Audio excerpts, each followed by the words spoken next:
God bless everybody. It is March 10th of 2024. Things are starting to pop out here. Ramadan's coming in within the, well, it says on my calendar it starts on the 11th. Um, and you have a new moon today, so that's a really cool event.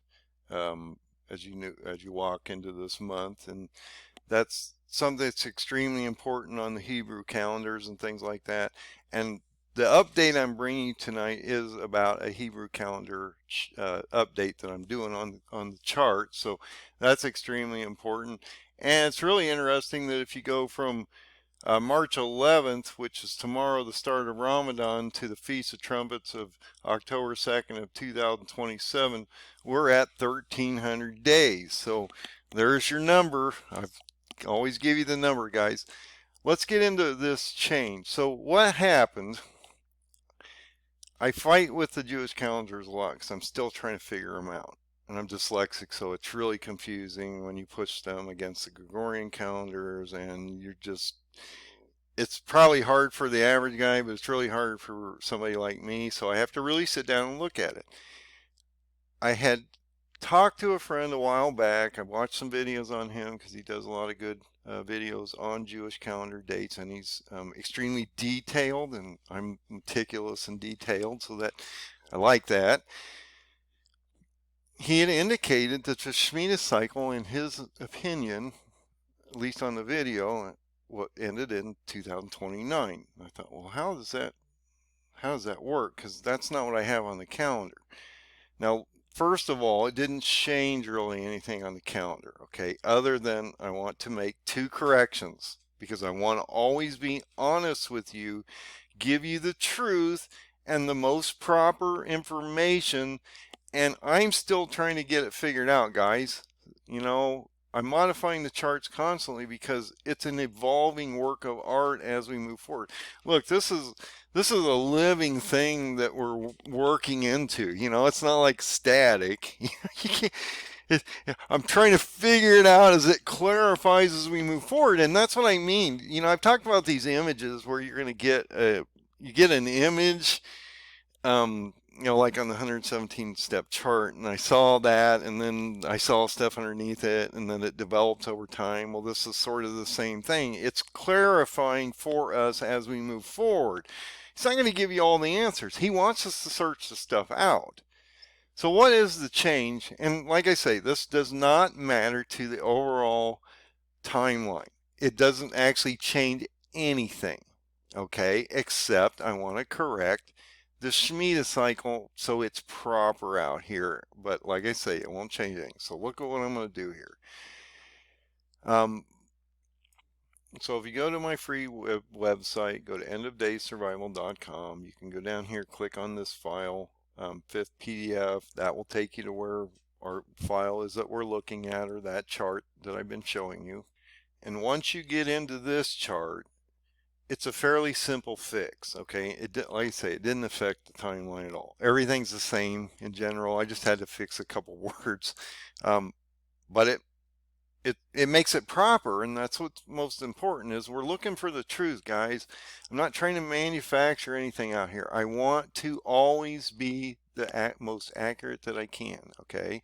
So I'm going to look at this area here, just so you know, and then this very last sentence down here on the very end, because it's a 7-year cycle. So you've got a gap here that you have to think about. So when you blow this up, and like I say, it's actually pretty profound, but it doesn't change anything. So all I did was I know that the end of this sabbatical year was September 25th, 26th, and 22. But for some reason in my dyslexia mind, I thought that the Shemitah cycle ended in 21. And then we'd have one from 21 to 20, or 21 to 28. And I talked about how the Shemitah cycle ends in the September of 28. That's not the case. It's actually another year into it, but it doesn't, like I say, it's not going to change the chart. So I changed this so it makes sense and it's proper.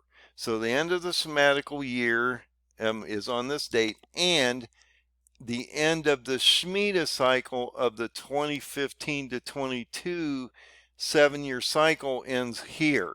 Okay, that's all that changed there. Like I said, for some reason, I don't know why, and like I say, it really, I kept looking at this, and I look at it and I think, you know what? I don't know why I keep coming back to this. And I do. I keep coming back to this because it was confusing to me. I watched this guy's video. It rung a bell. I went out, looked at my chart. I actually went out and found the proper dates. And now I'm adding them to your calendar. So this Shemitah cycle in 22 ended on September 26th. Okay. Like I say, that's all that's changed. It didn't change anything in the calendar. When you go to the other end of the chart, I realized that the last day of the new Shemitah cycle we're in right now ends on September 9th to 29. Okay, and you're going, wow, okay, that expands out a year. Yes, it does, but it doesn't change anything. And then I added this so that you can understand that there's a 7-year Shemitah cycle between 22, 29. But it doesn't change the chart because the strong generational end of the Jews is on May 14th to 2028. So you're still back in Psalm 90:10.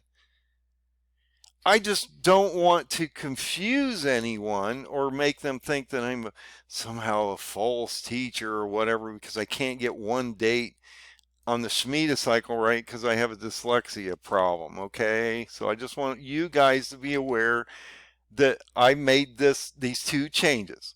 That's all I've changed out here since the last paradigm update. I want you to know that I was wrong on this ending of the Shemitah cycle. It doesn't end in 21. It actually ends in 22. It ends in September 26th of 22. And that when you go to the end of the chart, it actually gives you the proper ending of this Shemitah cycle that we're in. Okay? But, as I said, the overall chart that we're looking at here does not change. It's the same. Okay? You're changing one little bit, little thing here, and the end of the chart. I want to make sure you still fall in the strong generation. You're still falling within the Shemitah cycle we're in now. It does not affect anything in my chart. So I have to clarify this. It's so important that we get this right. And we're working with God's word here. I want to make sure that I'm always critiquing it so it's the most proper thing I can give you because it's that important. It's not, look, this information is a conglomeration of a lot of research from a lot of years to produce a chart, and not many people are giving you this kind of information out here because they don't chart anything out. And just like in the markets, if you chart the stocks out and you chart the cryptos out and you chart this out, you know what's coming because there's patterns that form in there if you know anything about charting. When you get in here, it's the same thing. And so those charts, like I say, this is you're here. You're here. This is a living work of art as you're moving forward into time. It's clarifying for us, as I said, it would always do. It's going to reveal itself to you. Somebody's going to know. They're going to let us know before it happens so we're aware, and then it happens. Okay, and you just had Joe Biden come out and talk about he's going to split the nation of Israel and make a two-state solution. We're going to have a judgment soon. You're looking at April 8th. You're in Ramadan right now. I'm just saying, guys, there's a lot going on out here. But I wanted to correct this. It's extremely important because some people may look at that and go, that's just wrong. Well, it was wrong. I'll be the first one to admit it, guys. I always tell you that. I'll be the first one to admit it. I'll fix it, and then I'll present the best information I can give you. So God bless. Have a great day. Nothing's changed. Ramadan's here, and be safe out there, guys. The world's getting ready to change.